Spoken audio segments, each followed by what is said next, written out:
Hey everyone! In today's quick tip, we'll learn how to create a simple sheet list in Revit, all within seconds. For this demonstration, I'll be using a completed project so you can see how this tip works in a real-world scenario.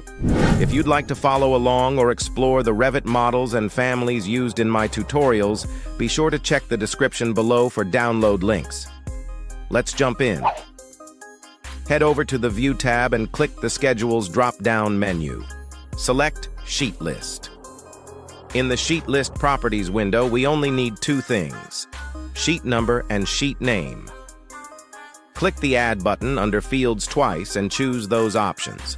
Click OK to confirm.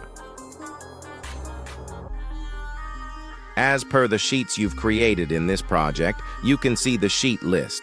If you need to change the name or number of the shown sheet, you can do it here as well. Now let's import this sheet list into a sheet. Create a new sheet and rename it as Sheet List.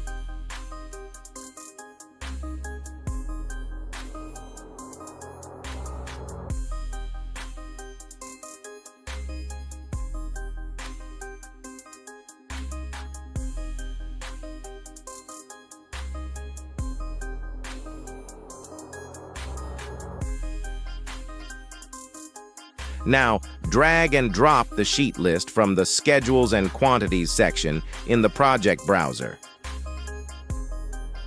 That's it. Creating a sheet list in Revit is a breeze. In just a few simple steps, you can organize your project sheets efficiently. Thanks for watching this quick tip. If you found this tip helpful, don't forget to like, share, and subscribe for more Revit tutorials. And if you have any questions or suggestions for future videos, let me know in the comments below. See you next time.